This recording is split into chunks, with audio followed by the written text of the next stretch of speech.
जैसे अमेठी में स्मृति ईरानी का इलाज हुआ, ऐसे ही इसी तरीके से कंगना रनावत का भी इलाज बहुत जल्द होगा। ये इसे कुछ नहीं करना, अभी इसकी इमरजेंसी फिल्म आने वाली है, ये चाहती है कि मैं पॉपुलर हो जाऊं, मैं उसका प्रचार कर लूं। मैं पूछना चाहता हूं 2014 से पहले जब आपकी फिल्में आती थी तो आप किस देश में रहती थी? इसी देश के लोगों ने तो आपकी फिल्में देखी हैं, और आप प्रमोशन कहाँ करने जाती थी? तो अपने आप में ये बहुत शर्म की बात है। अब आने वाला जो समय इस देश की जनता समझ चुकी है, और ऐसी गंदे भाषण देने वाले नेताओं का इलाज भी करेगी और इनकी फिल्मों का भी बाइकआउट करेगी। भारतीय जनता पार्टी के जितने भी नेता हैं, चाहे वो लेडीज हो या जेंट्स हो, इन लोगों के अंदर एक अलग ही दौड़ लगी रहती है कि किसकी मूंछ का बाल ऊंचा रहे, किसके नंबर जल्दी बढ़ें, ठीक है। लेकिन नंबर बढ़ाने के लिए ये लोग अपने शब्दों को भूल जाते हैं, अपनी भाषा को भूल जाते हैं। इतनी गंदी भाषा में इन लोगों का बात करना, नेता विपक्ष को तुमने कहा कि ये तो नशा कर कर संसद भवन में आते हैं। ये पूरा देश जानता है कि इस देश के अंदर नशा कर कर कौन आता है। इस देश के अंदर जो बॉलीवुड के अंदर फिल्में आती हैं, उनके अंदर बॉलीवुड पर लगातार आरोप लगते हैं ड्रग्स के, स्मगलिंग के। अरे आप एक्ट्रेस हो, एक्ट्रेस वाले काम करो, ये मूवी बनाने की बातें मत करो कि आपने चोला राजनीति का ओढ़कर आप संसद भवन में पहुंच गए, मंडी के लोगों ने आपको जिता दिया, और इतनी गंदी भाषा आपकी। और देखिए भारतीय जनता पार्टी ने तो खुद उन लोगों से पल्ला झाड़ लिया, क्योंकि उन्हें पता है कि इस देश के किसानों का अपमान नहीं सहेगा हिंदुस्तान। अब इन्हें चुनावों में पता लगेगा। अब लगातार 2014 के बाद हमें आज़ादी मिली है, 2014 से पहले देश निराजकता में डूबा हुआ था, जो हमारे वीर थे उन्होंने तो आज़ादी, गांधी जी ने चरखा चला के आज़ादी नहीं ली, आज़ादी तो इन्हें मोदी जी ने दिलाई है। तो ये ऐसी जिस तरह की बातें हैं, इस देश की जनता समझ गई है अब किसका इलाज कैसे करना है। हरियाणा और जम्मू कश्मीर में क्या लग रहा है, बीजेपी बैकफुट पर? देखिए कहीं ना कहीं भारतीय जनता पार्टी 2024 के लोकसभा चुनाव के बाद जो इन्हें हार का तमाचा पड़ा है मुंह पर, उसी का असर आपको राज्य के चुनाव में भी देखने को मिलेगा। वो साफ फैक्ट है उसका असर। उसकी वजह क्या है? जिस तरह किसानों का आंदोलन हुआ हो, या बहन बेटियों की इज्जत के ऊपर बात आई हो, पहलवानों का अपमान हुआ हो। देखिए हरियाणा एक ऐसी माटी है, ऐसा राज्य है जिसने लगातार देश का गौरव बढ़ाने का काम करा हो। अन्नदाता बहुत आते हैं वहाँ से, देश के किसान, बेटियां बहुत जाती हैं देश का गौरव बढ़ाने। आपने उन्हीं का अपमान, और पिछले 10 साल के अंदर भारतीय जनता पार्टी हरियाणा के अंदर सरकार में थी, जिस तरह खट्टर ने भी काम करा और नयाब सिंह सैनी ने, वहाँ की जनता ने फेल कर दिया इन्हें। मैं देख रहा हूँ लगातार जो ओपिनियन आ रहे हैं, एक भी कोई भी पुराना ऐसा नेता नहीं है जिसके लिए जनता ने कहा हो कि सर हम इसे जिताना चाहते हैं। बहुत बुरा हाल होने वाला है इन लोगों का वहाँ पर। क्यों? क्योंकि इन्होंने कभी गरीब हित की बात नहीं करी, कभी किसानों के हक की बात नहीं करी, कभी बेटियों के हक की बात नहीं। लगातार इन लोगों ने किसानों को कुचलने का काम इस देश के अंदर करा है, लगातार पहलवानों को कुचलने का काम इन्होंने करा है। आज उसी का नतीजा है कि इनकी इतनी बुरी हालत है कि टिकट लेने के लिए कोई कैंडिडेट इनके पास नहीं है। अभी देखिए जम्मू के अंदर परसों इन्होंने 44 उम्मीदवारों की लिस्ट जारी करी, 2 घंटे के अंदर वहां के प्रदेश अध्यक्ष ने वो लिस्ट वापसी ली। क्यों? क्योंकि उनकी कुंडी और दरवाजे तोड़ने का काम उनके कार्यकर्ता कर रहे थे। भाजपा का तो पुराना काम है ये भाई, मेहनत ये आदमी कर रहा है 40 साल से, आप भारी आदमी बुलाकर टिकट देते हो, जैसे दिल्ली में भी हुआ था। तो ये कहीं ना कहीं भारतीय जनता पार्टी की जो लॉबी है, ये अब जनता के सामने आ गई है, और अब इन चुनावों के अंदर किसी भी राज्य में हो, बहुत तगड़ा तमाचा इस देश की जनता मारने वाली है। और जम्मू कश्मीर की बात की जाए, वहाँ पे क्या?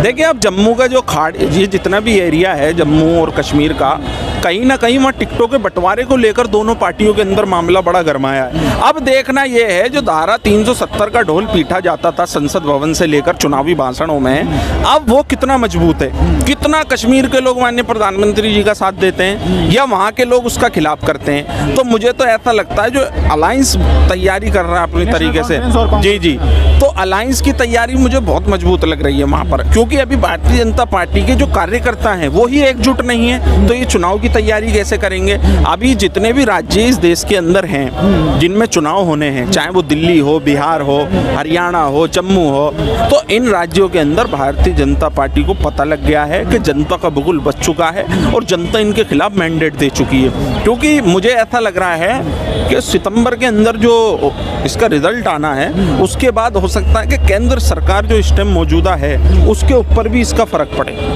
राहुल गांधी ने कुछ दिन पहले, आपने सुना हुआ एक भाषण था, उन्होंने कहा था कि जब से हमारी सरकार आई है, कहीं ना कहीं मोदी जी का जो कॉन्फिडेंस है वो कम हुआ है। आपको लग रहा है कि अब जो मतलब चुनावों में भी उनका कॉन्फिडेंस कम दिखेगा? देखिए, कॉन्फिडेंस की बात जब होती है, इस देश की जनता जो है ना वो कॉन्फिडेंस बढ़ाती है सर।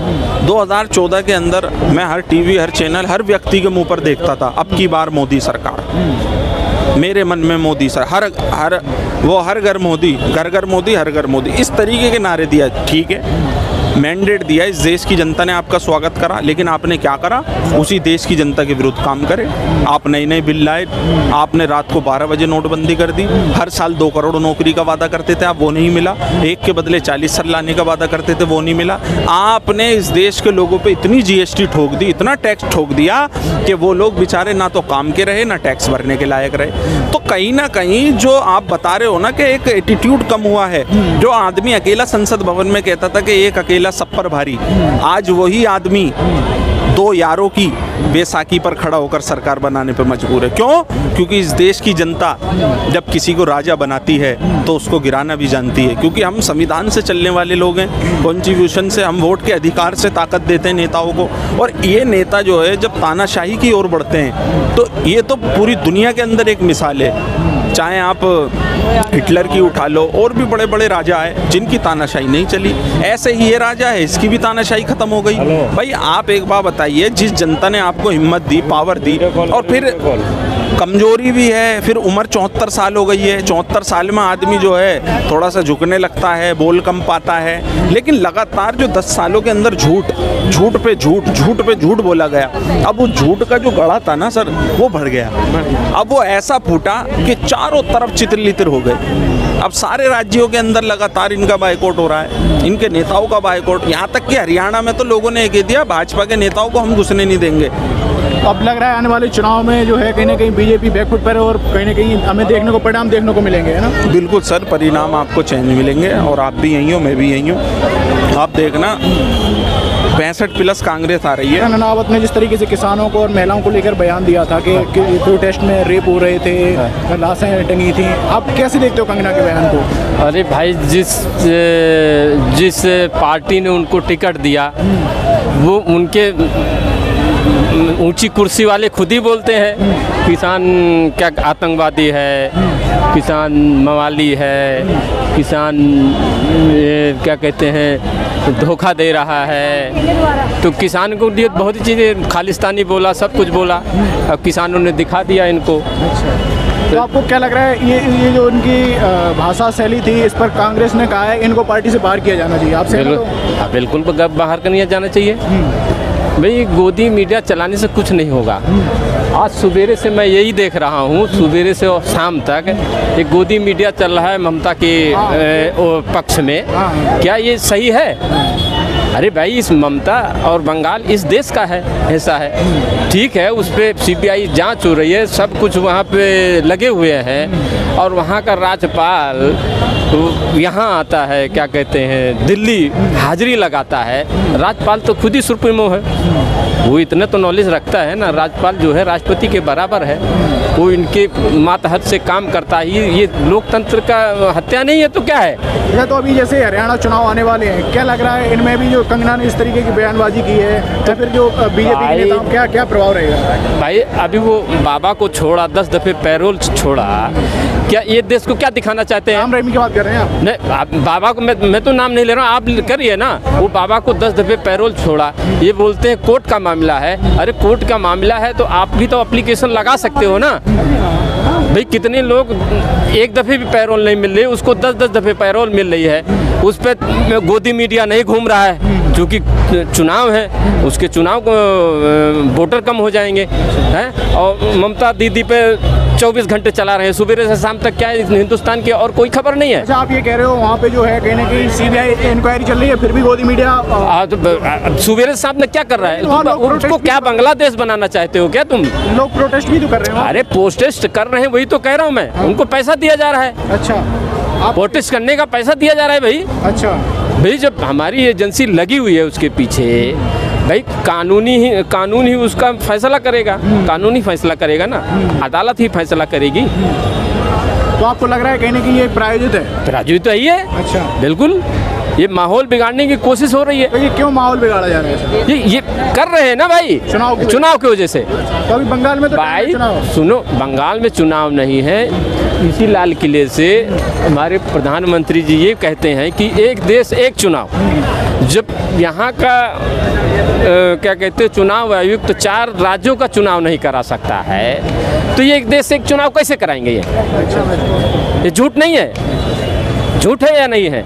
मैं उसी अपने नौकरशाह से पूछना चाहता हूँ, जब एक देश एक चुनाव प्रधानमंत्री जी थे तो डबल क्यों है? मेरे देश को समझाओ। ये बताइए, हरियाणा में क्या लग रहा है, बैकफुट पर है बीजेपी? बिल्कुल है बैकफुट पे, वो तो हार रही है। अच्छा। ये हार जाएगी। अच्छा। भाई हार जाएगी।